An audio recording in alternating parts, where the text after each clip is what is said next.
There are a ton of different ways to save for education planning or college planning.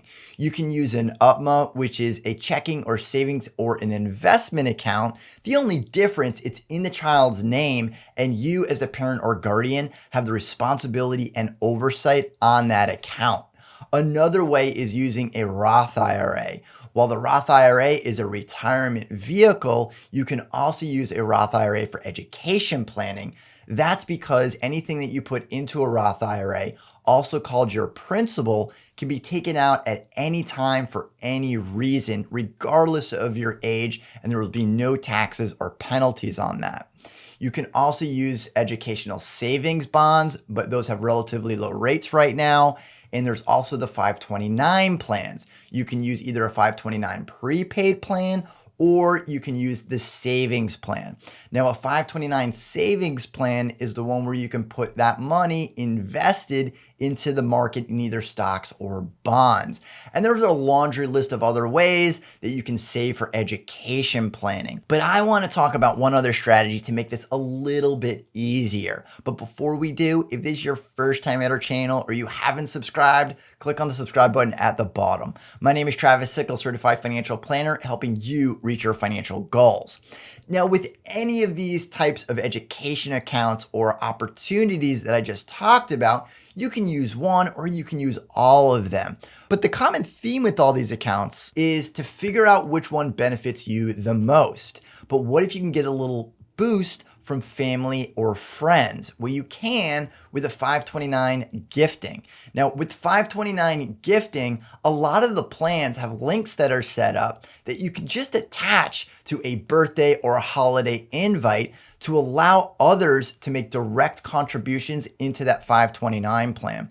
And I was looking at the Utah 529 plan the other day and also the Florida 529 plan as well. They both have links, and I'm sure there's other 529 plans that do as well. But this can make it really easy to get additional funding towards that educational goal. And if you don't want to use a 529 plan or you want other types of plans as part of your educational planning, consider using a 529 plan just to even get the gift funding.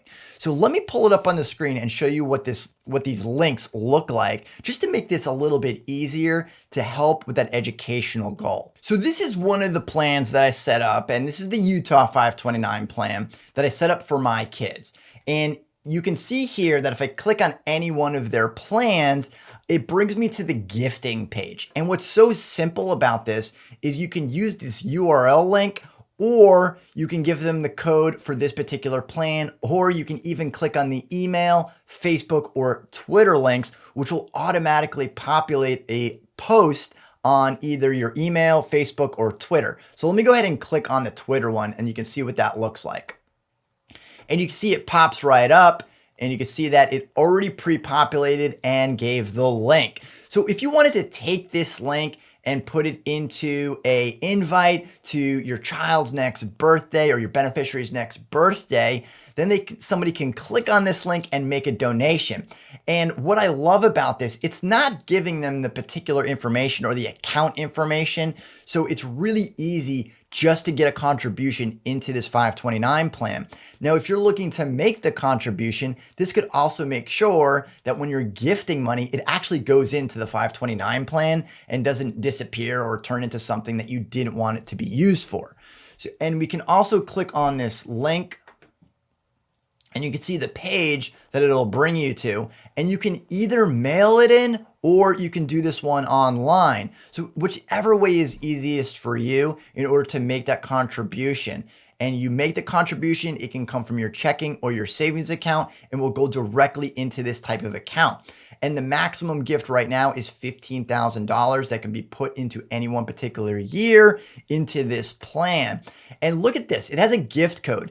And that gift code means that it's linked to this particular account, but it is only a deposit code. So nobody can take this information and get into the 529 plan or steal the money or do anything else nefarious to this particular account. So the big benefit of this is not only is it going to go into the 529 plan designated for education planning, but it makes it so this is only a deposit link. There's no checking or savings account information, no personally identifiable information except the code to make the deposit for that particular beneficiary. So even if you're not using a 529 plan or you have a completely different strategy for saving for that educational goal, consider using a 529 plan just to allow for the gifting option. Now, let me know in the comments down below if you're going to use one of these links on the next birthday or holiday invite to help get a little bit more funding towards that educational goal. And if you've enjoyed this video, be sure to subscribe and leave your comments down at the bottom.